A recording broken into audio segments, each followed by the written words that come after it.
Good day, watch fans, and we're going to look at the 2024 Rolex predictions.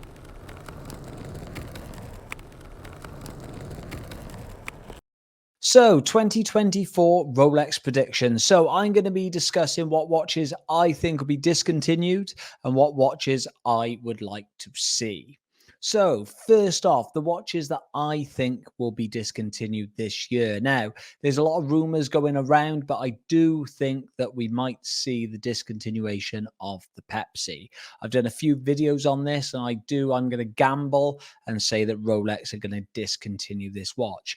There's been a lot of rumors, again, like I said, because of the production issues. And I think a lot of rumors going around are going to cause Rolex to sort of jump on the hype of that and maybe discontinue it for a year or two and then bring it back in dramatic fashion. And obviously, sales will go through the roof. Next up, I think we will also see the demise of the Sprite, the left-hand drive GMT Master 2.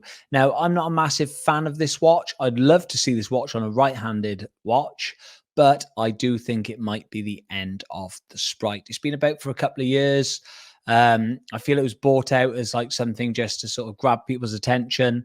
I think it's done okay, and I do think that that might be one that disappears. Next up, I think Rolex are going to get rid of the Funky Love Day Date. I think that's going to be one of the watches that will disappear.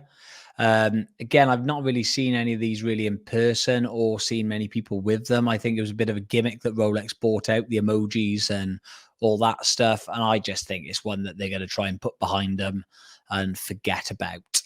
Also, I think what might also be discontinued, the olive green day date. I think it's round about that time that I think Rolex are going to go ta to that watch.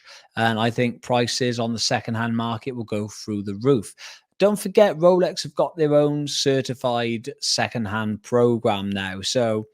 And they own authorized dealers. So discontinuing some of these watches isn't going to do them a disservice. They're now going to be in the market of getting the secondhand premium price sales for a lot of these. So don't forget that is also a tactic that might become a reality. And the day date, again, it's a very popular watch. I think if that one discontinues, prices will soar. We've seen a drop in the prices on that recently.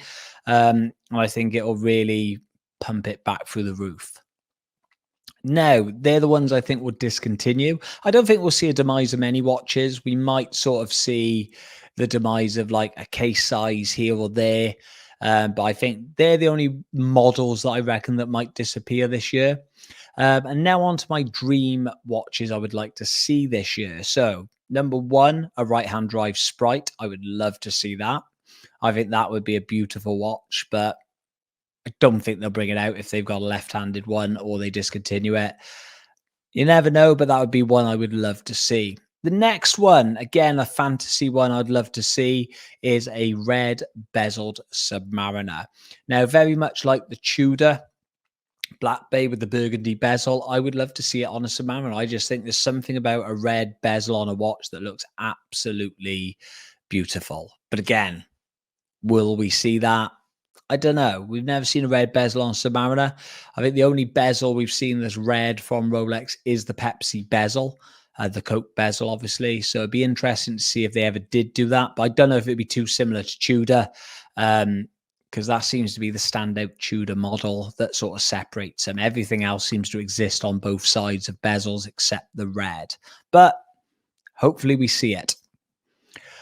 Also, I would like to see an old style Air King. So something like the 60s Air Kings. I'll put them up obviously on screen. I would love to see this. I've never been a big fan of the newer style Air King, but the old ones I think look rather classy. Ryan Gosling had one of these on in a picture somewhere at an awards do, and I think it's absolutely beautiful with the little arrow markers on it. It's a lovely watch. Now, they're watches I would love to see. Whether we will see them, I do not know. But I also would like to see a day date with like a blue, like an emerald blue sort of like dial on gold. I don't like it how they bring out the platinum watches with like some of the dials and then they don't put them on the gold. I always think if I was going to have a day date, I want a gold or rose gold day date. I don't want any other metal. I don't want it to be mistaken for stainless steel. I want it to be gaudy. I want it to be in your face. I want it to scream wealth.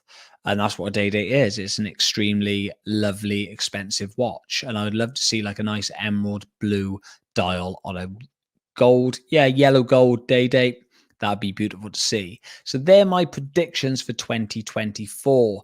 When Rolex release their trailer, we'll see how close I am to some of these sort of like sneak previews.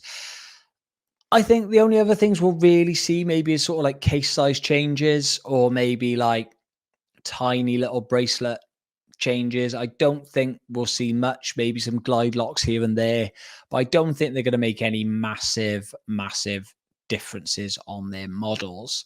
But Rolex are the masters of the surprise and they're the masters at curveballs. So it'll be very interesting to see what happens. So please like, subscribe, and let me know your thoughts in the comments.